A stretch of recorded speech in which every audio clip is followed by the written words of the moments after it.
좌우에 계신 분들과 인사하겠습니다. 잘 오셨습니다.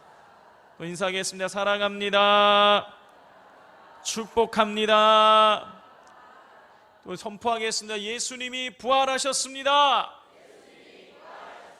살아계셔서 당신과 함께하고 계십니다. 주님 살아계십니다. 1941년 12월 7일 일본은 미군 해군기지가 있는 하와이 진주만을 급습하게 됩니다. 그로 인해서 미군은 막대한 피해를 입게 되는 것이죠. 그리고 이를 계기로 미군은 제2차 세계대전에 본격적으로 참전을 하게 됩니다. 자, 이 진주만 공격은 미국에는 엄청난 충격이었습니다. 그리고 그로 인해서 일본은 태평양 제해권을 장악할 수 있게 되었죠. 그런데 얼마 가지 않아서 이 전쟁의 양상이 완전히 미국 쪽으로 기울게 됩니다. 그 분수령이 되었던 것이 1942년도예요. 1942년 6월 2일부터 4일까지 진행되어졌던 미드웨이 해전에서 미군은 일본 해군에게 돌이킬 수 없는 큰 타격을 입히게 됩니다. 그때의 미드웨이 해전에서 미국은 일본의 항공모함 4척을 침몰시키게 되는 것이죠. 그리고 6개월 후에 있었던 과달카날 해전에서도 일본에게 승리를 거두면서 미국이 태평양의 제해권을 장악을 하게 됩니다. 자, 이렇게 해서 일본이 이제 패망의 길로 서서히 접어들고 있었는데 일본의 강경파들은 끝까지 저항할 것을 계속 촉구했습니다. 그래서 나오게 된 것이 자폭 작전을 시행하는 것이었어요. 자폭이 뭡니까? 폭탄을 끌어안고 적진으로 향하는 것이죠. 그래서 나온 것이 카미카제 특공대였죠. 비행기에다가 폭약을 잔뜩 싣고 가서 그냥 무작정 미 해군 군함에다가 그냥 들이받는 것입니다. 그렇게 해서 이 미 해군에게 크나큰 타격을 주려고 했던 것이죠. 제가 언젠가 이 카미카제 특공대, 자살 특공대 대원들이 이제 출격을 앞두고선 자기의 가족들에게 남겨놓는 마지막 육성 그 녹음을 제가 한번 들은 적이 있습니다. 자, 그런데 그 영상을 보면 그냥 음성만 나오는 것이죠. 근데 음성만 나오는데 가장 먼저 소개된 사람이 이렇게 자기의 부모에게 육성 녹음을 남깁니다. 어머니, 아버지, 저는 이번에 선택되어 카미카제의 일원이 되었습니다. 드디어 푸른 전장으로 향하게 되었습니다. 저도 비행기와 함께 일본인으로서의 최대의 충전을 다할 수 있다고 생각하니 감격에 피가 끓어오릅니다. 지금 죽으러 가는 사람이에요. 죽으러 가는 사람인데 이 사람이 뭐라고 얘기하냐?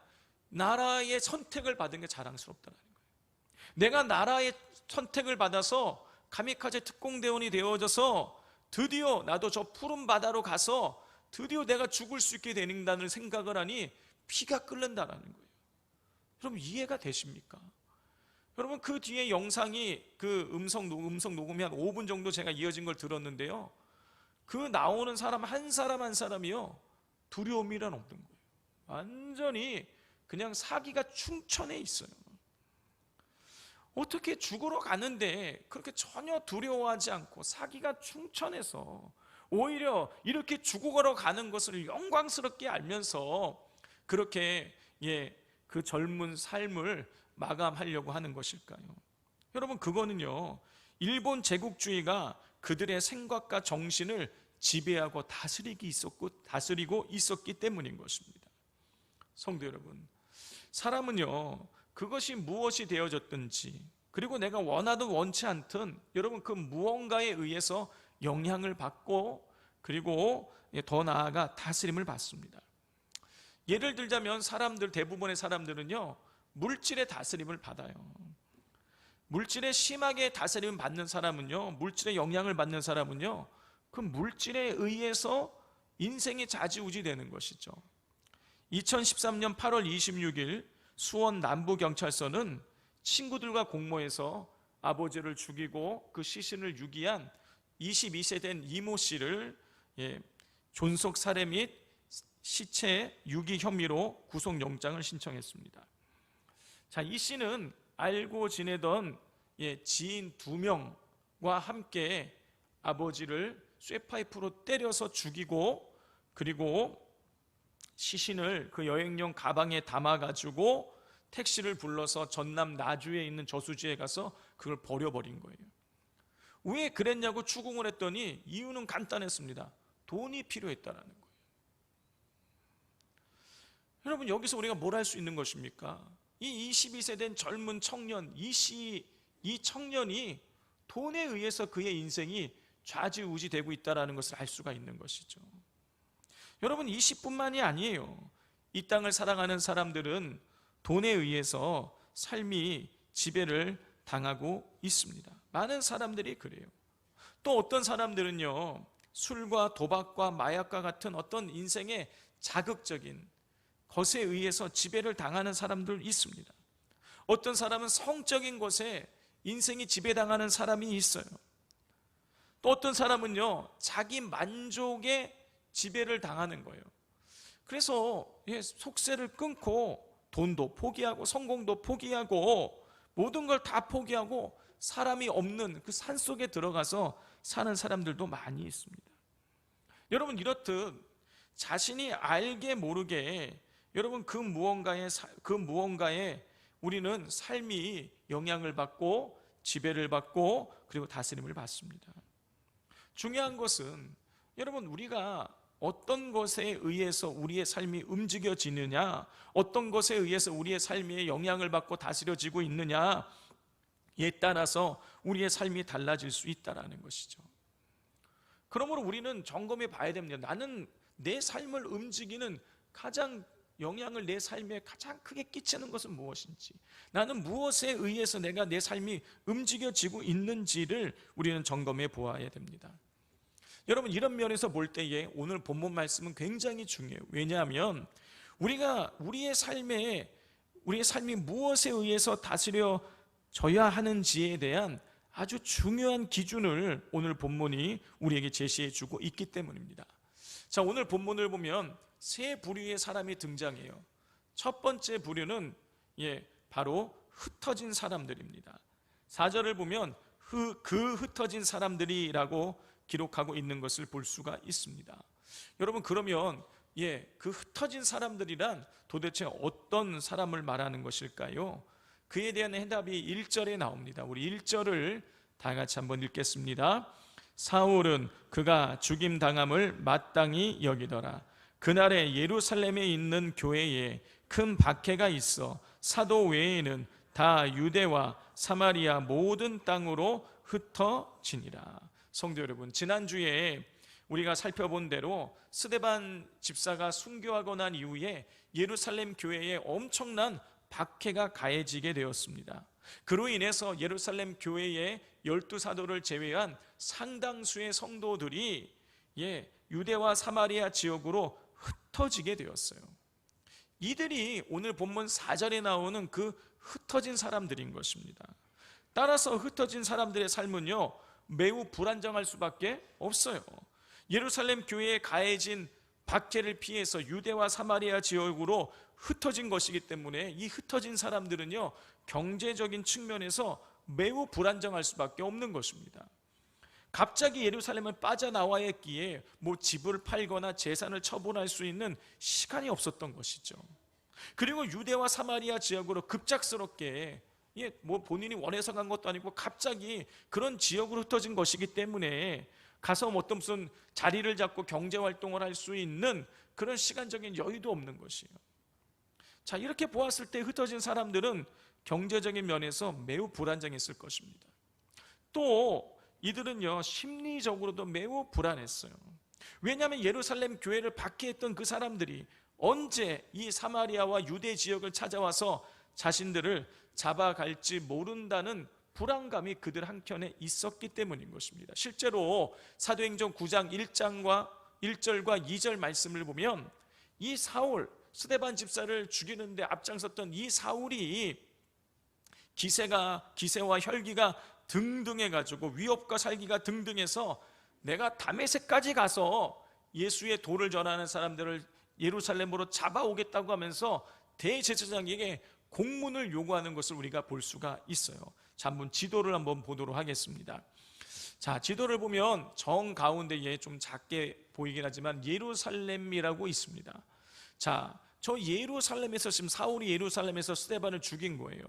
그리고 저쪽 대각선 방향으로 빨간색 화살표를 따라 올라가다 보면 거기에 보면 다메섹이 있습니다. 자, 예루살렘에서 다메섹까지 이 직선거리로 몇 킬로냐? 240km예요. 당시에 자가용이나 무슨 비행기가 있었던 것이 아니에요. 기차도 없어요. 걸어가야 됩니다. 저 먼 길을 사울이요, 내가 저 다메섹까지 가서 예수의 도를 전하는 자들을 잡아오겠다 얘기해요. 그 무슨 뜻인 것입니까? 흩어진 사람들, 예루살렘 교회에서 흩어진 성도들이 유대와 사마리아 지역으로 흩어진 걸 아니까 가서 그들을 잡아오겠다 이거예요.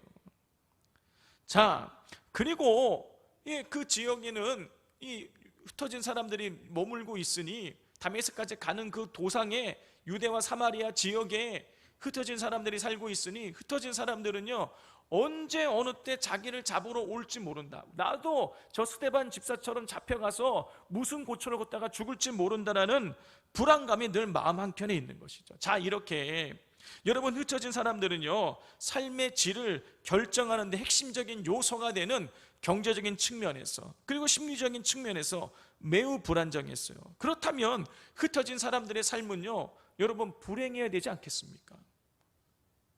또 한편으로는 내가 괜히 예수 믿어서 내가 이런 험한 꼴 당한다 그러면서 원망하거나 불평하거나 자기의 신세를 한탄해야 되지 않겠습니까?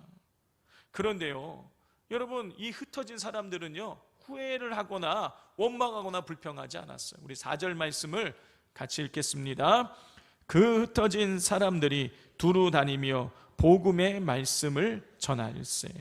흩어진 사람들은요, 자신들이 경제적으로 정세적으로 불행했지만 어찌 보면 예수님이 자기들의 삶을 이렇게 불행하게 만들었다라고 생각할 수도 있지만 그렇지 않고요, 오히려 그 예수님 때문에 핍박당하고 어려움 당하지만 그 예수님의 복음 말씀을 전하는 것을 두루 다니면서 했다라는 것이죠.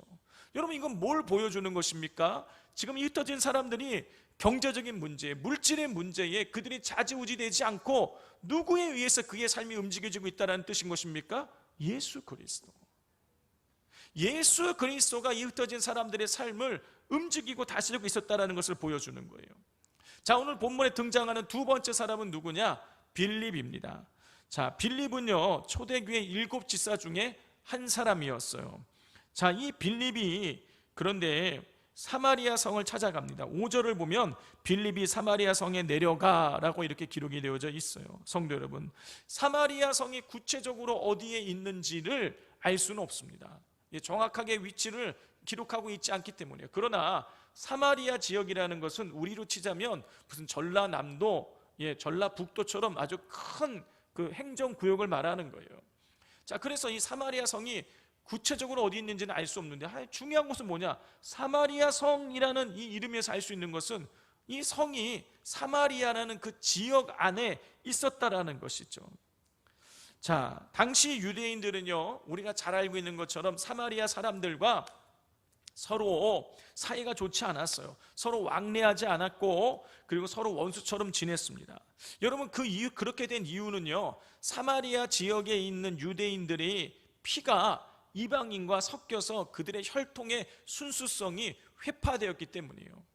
자, 그들의 이 사마리아 지역에 있는 유대인들의 피가 이방인과 섞이게 된 이유는요, 사마리아 지역, 그러니까 북이스라엘의 수도가 사마리아였는데 그 사마리아, 이 북이스라엘이 아수르의 사르곤 왕에 의해서 멸망을 당하게 됩니다.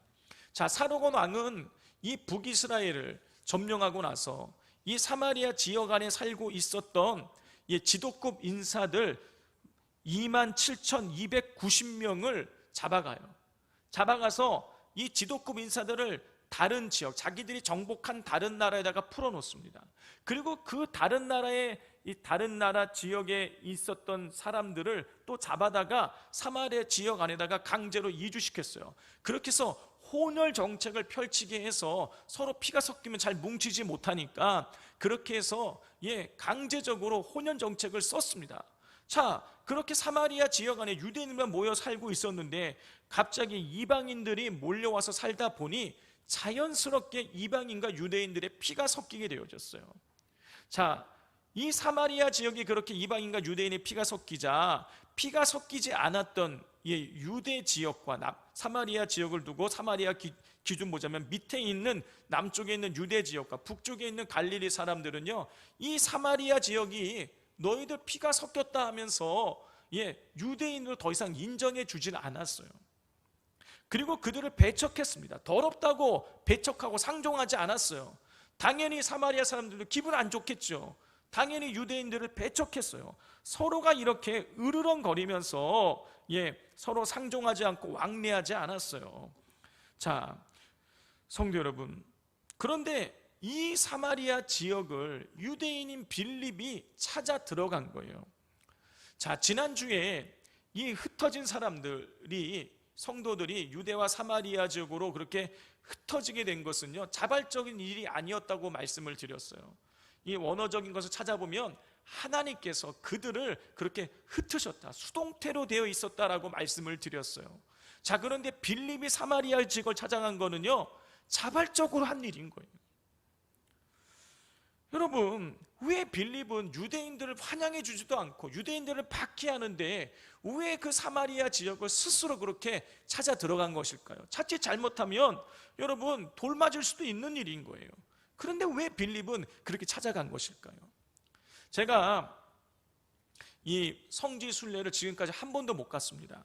그런데 갈 수 있는 기회가 2번 있었어요. 신학대학원 졸업할 때 졸업여행으로 이 성지 순례 가겠다고 1학년 때부터 매달 3만 원씩 적금을 다 우리가 모았단 말이에요. 그런데 졸업여행 갈 때가 딱 됐는데 이스라엘에 전쟁이 터져가지고 못 가게 됐어요. 그리고 부목사 때 또 한번 갈 수 있는 기회가 있었는데 이 여름 사역을 할 때인데 제가 교육기획국 전체 이제 총괄 팀장을 하면서 이거를 여름 수련회를 다 주관하고 이거 해 나가고 있는데 그때 저보고 성지 순례 다녀오라는 거예요. 그런데 제가 이 전도사님들 목사님들 수고하고 있는데 저만 갔다 오기 너무 미안해가지고 다음에 가겠다 그러고 뒤로 미뤘는데 제가 우리 교회로 오게 됐어요. 그래서 못 갔어요.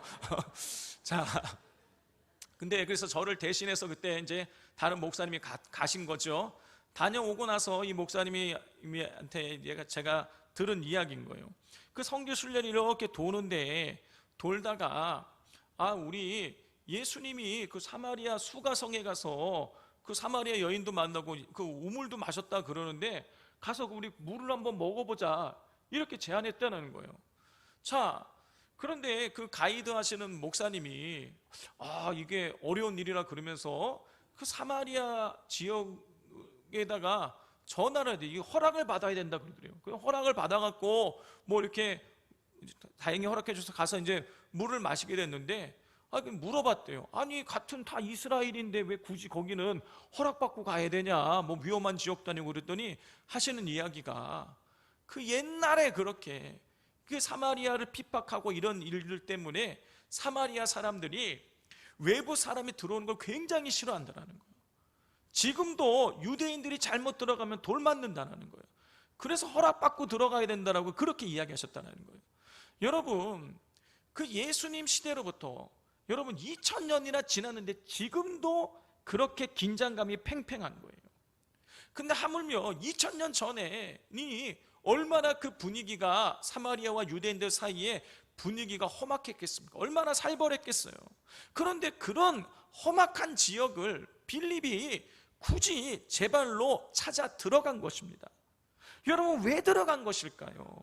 여러분, 그 이유가 5절에 나와요. 5절 말씀을 같이 읽겠습니다. 빌립이 사마리아 성에 내려가 그리스도를 백성에게 전파하니. 빌립이 자발적으로 그 위험한 사마리아 지역을 찾아간 이유는 무엇이야? 그리스도를 백성들에게, 그 사마리아 사람들에게 전파하기 위해서였던 거예요.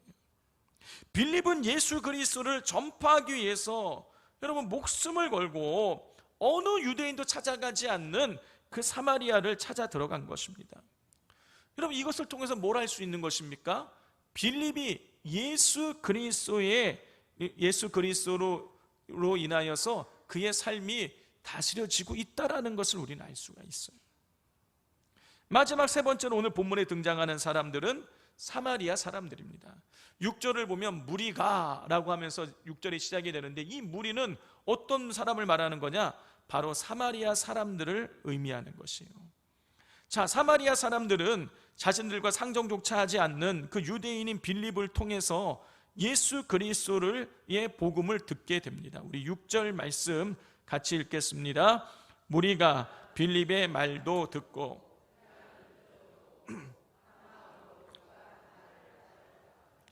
사마리아 사람들은요, 빌립의 말을 들었어요. 자, 그런데 빌립이 어떤 말을 한 것입니까? 5절에 보면 예수 그리스도를 백성에게 전파했다 그랬어요. 그러니까 사마리아 사람들은 빌립을 통해서 예수님이 그리스도다, 예수님이 구원자 되신다는 복음의 말씀을 들은 것이죠. 자, 중요한 것은 이 복음의 말씀을 사마리아 사람들이 듣고 끝난 것이 아니라는 것이에요. 여러분, 6절 마지막 부분에 보면 뭐가 기록되어 있습니까? 한 마음으로 그가 하는 말을 따르더라 그랬어요. 빌립이 전한 그 복음의 말씀을 따랐다. 무슨 뜻이에요? 영접했다라는 거, 받아들였다라는 거, 예수님이 그리스도가 되신다, 구원자가 되신다는 사실을 믿게 되었다라는 것입니다. 자, 사마리아 사람들이 빌립을 통해서 전해진 복음의 말씀을 듣고 예수님이 그리스도가 되신다는 사실을 믿게 되자 그들에게 놀라운 일이 일어나요. 우리 7절 말씀 같이 읽겠습니다. 많은 사람에게 붙었던 더러운 귀신들이 크게 소리를 지르며 나가고 또 많은 중풍병자와 못 걷는 사람이 나으니.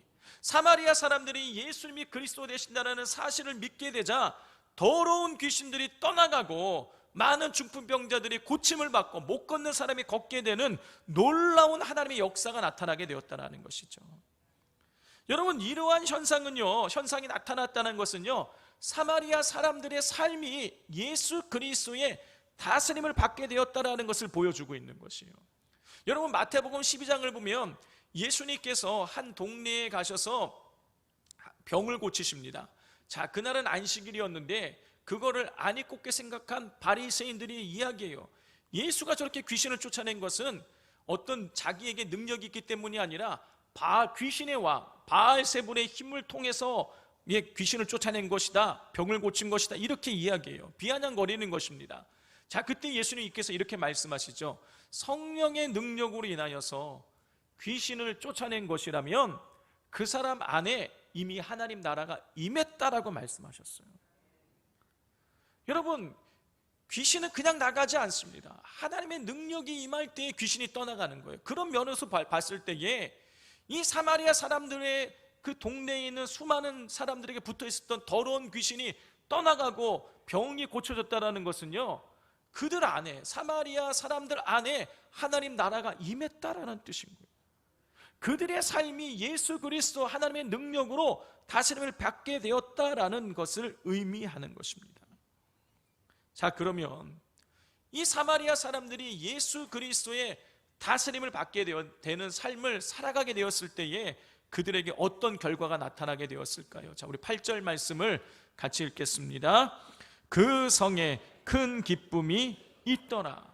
예수 그리스도로 인하여서 다스림 받는 삶을 살게 되자 귀신이 떠나고 질병만 떠나간 것으로 끝난 것이 아니라 그 성 안에 기쁨이 있었다고 기록하고 있어요. 여기서 여러분, 있었다라고 번역된 에게네토라는 단어는요, 무슨 뜻이냐? 솟아나다, 발생하다, 이런 뜻이에요. 그러니까 그 성에 큰 기쁨이 있었다는 것은 그 성에 큰 기쁨이 솟아났다라는 거예요. 여러분, 솟아나는 건요, 우리가 무슨 땅 속에 있는 물을 인위적으로 솟아나게 할 수 없어요. 그건 밑으로부터 올라오는 거예요. 저절로 그냥 올라오는 거예요. 여러분, 예수 그리스도의 삶이 다스려지게 되자 그들 안에 내면에서 그들이 도저히 주체할 수 없는 기쁨이 그들 안에서 샘솟아 흘러 넘쳤다, 여러분, 그런 뜻인 거예요. 성도 여러분, 예수 그리스도의 다스림을 받는 삶을 살게 되면 여러분, 우리 안에 샘솟는 기쁨이 넘쳐나게 되어지는 것입니다. 여러분, 그렇기 때문에 빌립이 그렇게 손가락질 당하고 봉변을 당할 수 있는 그 사마리아 지역에 가서 예수님을 증거할 수 있었던 것입니다. 예수님 믿고 예수님 다스림 받는 삶을 살아가자 빌립 안에 샘솟는 기쁨이 있었기 때문에, 주체할 수 없는 기쁨이 있었기 때문에 사마리아 지역의 험악한 지역을 찾아가서 복음을 증거할 수 있었던 것이죠. 여러분, 흩어진 사람들이 경제적으로 어렵고 심리적으로 불안한 상황 가운데 있었지만 그들의 삶이 예수 그리스도로 인해서 다스림 받았기 때문에 여러분, 그 주체할 수 없는 기쁨을 가지고 나아가서 여러분 복음을 전할 수 있었던 것이죠. 성도 여러분, 예수님의 다스림을 받는 사람들은요, 어떠한 상황과 환경에 처해도요 여러분 기뻐하고 즐거워할 수 있습니다. 저는요 이것을요 지난 금요 기도회 때 오신 그 김상진 선교사님의 모습을 통해서 더 선명하게 금요 기도에 참여하신 분들은 확인했을 것으로 저는 분명히 확신을 합니다. 여러분, 김상진 선교사님은요 대학을 졸업하고 난 이후에 직장을 다니다가 하나님 부름 받으셔서 목회자가 되셨어요. 자, 그리고 아주 성실하고 신실하게 교회 내에서 인정받는 부교육자로 잘 활동을 하고 계셨습니다. 그런데 하나님 앞에 기도하는 가운데 하나님께서 중동 지역에 선교하라는 그 뜨거운 마음을 주셨어요. 그것을 마음을 품고 계속 기도해 나가는데 하나님께서 특별히 카타르라는 지역에 대한 마음을 주셔서 이제 교회 목사님과 여러 성도님들이 만류함에도 불구하고 하나님의 부르심이니까 나는 가야 된다고 하시면서 카타르로 가셨어요. 여러분, 카타르 지역에 누가 아는 사람이 있어서 간 게 아니에요. 거기에 무슨 선교센터가 있어서 간 게 아닙니다. 하나님이 가라 그러니까 트렁크 몇 개 들고 사모님이랑 카타르 무작정 가신 거예요. 누가 환영해서 뭐 집을 얻어주는 것도 안내해주고 이럴 사람은 아무도 없는데 그냥 카타르로 무작정 가신 거예요. 하나님은 가라 그러시니까. 그곳에 가서 어찌어찌 해가지고 방 2개짜리 작은 집을 하나 렌트를 하게 되었습니다. 그리고 그 작은 방 안에 사람들 겨우 소파밖에 없어. 그 안에 소파가 있어서 소파를 놨더니 겨우 6명 앉을 수 있는 작은 공간에 교회를 개척하셨어요. 성도는 아무도 없죠. 그냥 목사님이랑 사모님밖에 없는 거예요. 두 분이서 목사님 설교하고 그리고 사모님 특송하고 그리고 같이 예배를 드리면서 개척을 시작하신 거예요. 여러분, 이렇게 생각하면은요 정말 황망하지 않습니까? 여러분, 그런데요 목사님 사모님이 영상을 그 사진을 쭉 보여주시는데, 그 개척했을 때 사진을 보여주시는데 여러분, 이분들 안에요 기쁨이 충만한 거예요. 제가 여쭤봤어요. 아니, 어떻게 2분밖에 없는데 그렇게 예배를 드리면서 그렇게 기뻐할 수 있냐고 물어봤더니 내가 하나님 부름 받아서 카타르까지 왔고 이 모슬렘이 이슬람이 가득한 이 나라에서 내가 하나님을 찬양하고 예배할 수 있다는 것 자체가 너무너무 기뻤다는 거예요. 그래서 몇 개월 동안 성도 한 명 없이 2분만 그렇게 예배를 계속 드리다가 드디어 한 분이 이렇게 오게 되었어요. 교회가 예배당에 가득 찼어요. 몇 명? 6명이 가득 찼어요. 그래서 이제 더 큰 곳으로 교회를 이전하게 되었습니다. 어디로? 거실로 이전을 해서 거실에 의자를 놔봤더니 한 15명 정도 앉을 수 있는 공간이 되었다라는 것이죠. 거실에서 예배하면서 예배가 끝나면 성도들과 같이 그 한국식으로 이제 음식을 만들어서 먹고 이런 식탁에 교제를 나누게 되었다라는 거예요. 그러면 이제 사모님이 마트에 가서 음식물을 사와야 되는데, 여러분, 저도 카타르 가봤거든요. 제가 새벽 4시 한 반쯤에 카타르에 도착을 했는데 4시 반에요 바람이 부는데요 한증막 바람이, 숨을 쉴 수가 없어요. 막 톡톡 막히는 거예요. 너무 더우니까. 자, 그런데 이분들에게는 차가 없어요. 그래서 마트까지 30분을 걸어가야 되는 거예요. 여러분, 대낮에는요 걸어갈 생각이 안 나서 밤에 걸어가지만 밤에도요 막 이 숨이 한증막처럼. 카타르가 작은 도시인데 도시국가예요. 주변이 다 바닷가입니다. 그러니 습도가 높아요. 자, 그 한증막 같은 곳을 30분을 걸어갔다가 30분 걸어와야 되네. 1시간을 왕복해야 되는데 쉽지 않은 일이었다라는 것이죠. 그런데 목사님 사모님이 그 30분 1시간을 왕복하면서 하신 일이 뭐냐면 장바구니 손에 들고 가시면서 두 분이 같이 찬양하면서 갔다라는 거예요. 찬양하고 오고 가면서 하나님 앞에 기도하고. 자, 그런데 그렇게 1, 2년 정도가 지났는데 어떤 분이 그 사정을 아시고 자기가 타던 차이긴 하지만 목사님께 차를 드리고 싶다고 연락이 왔다라는 거예요. 저 같으면은요, 옳다구나, 드디어 하나님이 나의 사정을 아시고 차를 보내주시는 걸 기뻐했을 것 같은데 목사님이 어떻게 하셨냐, 이 차를 받아도 되는지를 기도했다라는 거예요. 하나님 앞에 여쭤봤다는 거예요. 하나님, 제가 이 차를 받아도 되겠습니까? 했는데 하나님이 이렇게 말씀하시는 거죠. 얘야, 나는 너희들이 그렇게 마트를 오고 가면서 길거리에서 부르는 그 찬양을, 그 기도를 나는 너무 기쁘게 받았단다. 그 음성을 듣고 차를 거절하지 않았다. 2년 뒤에 또다시 차를 주겠다는 연락이 왔는데 역시 하나님 옆에 기도했더니 하나님 똑같이 말씀하셔서 차를 받지 않으셨다는 거예요.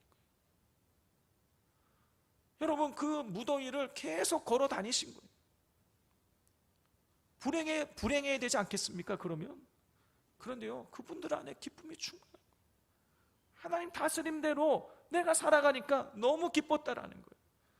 그렇게 해서 교회가 차츰 부흥되어져서 교회도 좀 안정되고 이 카타르는 낯선 환경에도 안정되는 한 7년쯤 되었을 때에 하나님께서 이제 시리아 난민들, 시리아 안에서 내전이 터져가지고 그 시리아에 있는 많은 사람들이 주변 나라들로 흩어졌거든요. 시리아 난민을 도와주라는 그런 마음을 주셨다라는 거예요. 그래서 7년 돼서 이제 겨우 안정이 됐는데 그거 다 내려놓고 우리 성도님들 또 이웃 교회들에게 그동안 이렇게 저렇게 다 사모았던 가구와 악기와 이런 거를 다 나눠주고 카타르 올 때처럼 트렁크 몇 개 들고 레바논으로 가셨다는 거예요. 시리아 난민들이 레바논에 많이 있었다라는 거예요. 그 레바논 갈 때에 여러분 맞이해주는 사람 한 명도 없는 거예요. 무작정 가신 거예요. 가서 지금은 어떤 사역을 하고 계시느냐, 시리아 난민을 돕는데 그 혼자 돕기가 어려우니까 현지인 교회에, 시리아 목사님이 있는 교회에 들어가셔서 거기에서 부교육자 생활을 하시면서 시리아 한인 목회를 하는 게 아니라 시리아 사람들을 위해서 말씀을 증거하고 찬양을 가리키고, 그리고 시리아의 어려운 이웃들을 돕고, 그리고 시리아 난민들을 레바논 사람들을, 레바논 현지 교회에 들어서 레바논 사람들을 돕고 시리아 난민들을 돕는 일들을 하고 계시는 거예요. 성도 여러분, 어떠십니까? 김상진 선교사님의 삶이, 환경이 여러분 행복해 보이십니까? 여러분 객관적으로 보자면요, 그분이 행복할 이유가 하나도 없는 거예요. 가진 게 아무것도 없어요. 선진국에서 좋은 환경에 사는 것도 아니고요, 레바논 그 가난한 나라에 가서 지금 살고 계시는 거예요. 그런데요, 이 김상진 선교사님 안에요 샘솟는 기쁨이 있는 거예요. 그 힘든 환경이 그 기쁨을 막을 수 없을 만큼 넘치는 기쁨이 있는 거예요. 제가 그걸 어디에서 알았냐면은, 이분이 말씀 속에서 제가 느꼈지만 마지막에 간증을 마치고 광야를 지나서라는 이 찬양을 부르시는데요, 제가요 그 이후로 어제도 밤에 자기 전에 이걸 듣고 계속 꿈속에서도 오늘 아침에 눈을 떴는데 광야를 지나서는 이 찬양이 제 귀에, 제 입에서 그냥 나올 정도로 계속 이 찬양을 불렀어요. 왜냐, 이 찬양을 부르는 이 목사님이요 너무 행복해 보였어요. 우리 금요기도에 영상이 있는데 안타깝게도 이 찬양할 때에 선교사님 보여준 게 아니라 악보가 나와서 선교사님 모습이 안 나온 게 너무 안타깝더라고요. 자, 이 광야를 지나서의 이 찬양의 가사를 한번 잘 들어보시길 바랍니다. 틀어주시기를 바랍니다. 선교사님이 정말 기쁨으로 고백을 하시더라고요.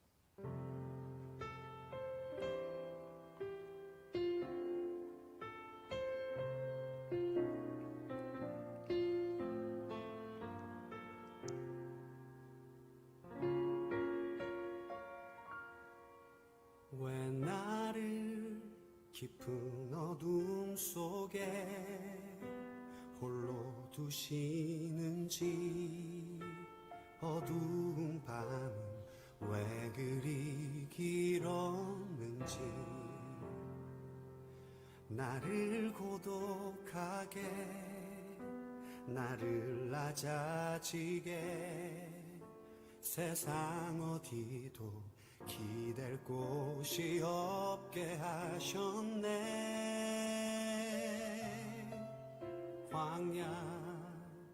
광야에 서 있네.